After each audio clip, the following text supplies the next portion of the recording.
Jiu-Jitsu Joe. We will be talking about the 3 best takedowns for a jiu-jitsu practitioner. These takedowns you need to have in your arsenal right here. 1, you got your outside sweep.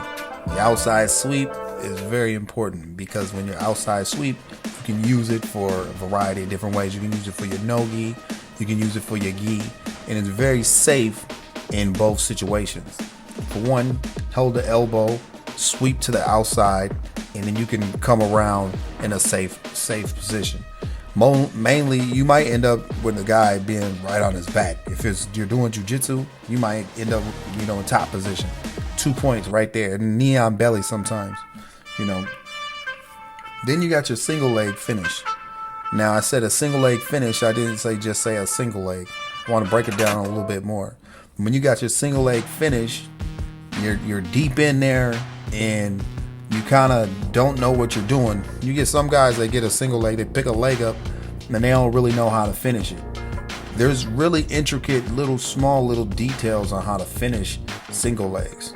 You'll have a guy that knows how to defend a single leg and you're fighting it, and then you lift him up and then you do all this stuff and you push his arm that way, you push his leg that way, and he's still fighting and you can't even get the takedown. And then the guy gets out of it and he's like, seemed like nothing happened, right?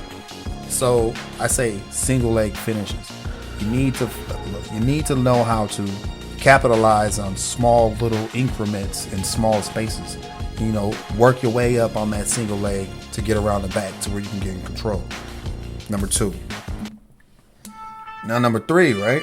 This is something I like doing, and it's one of my specialties. The low-level single leg. The low-level single leg can be dangerous if you're in there with a high-level guy and he really knows how to slow the thing down and, down block you down. But I like this position because it gets me in a crackdown and then I can kind of scramble.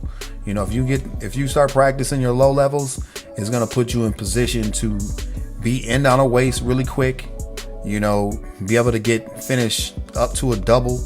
You'll be in situations where you're even on a single leg and then you're pretty much got a guy to his back. So much to play around with, but it's going to take a little bit of experience and it's going to have to take a lot of risk taking. So if you get up on that if you get in that low level,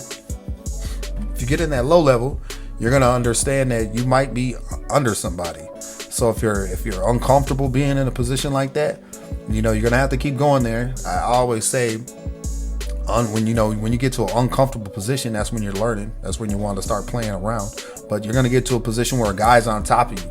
And, now you're going to be able to get in those scrambles, which is going to lead to strengthening other areas of your game. Like for me, myself, I always like going against better people so I can get into those areas where I get better parts of my game. My game gets strengthened. But I'm rambling. But that's my low level. Jiu-Jitsu Joe. It is. Appreciate you guys watching. I'll be back with some more content. I'm out. Let's go. We're gonna take on the world.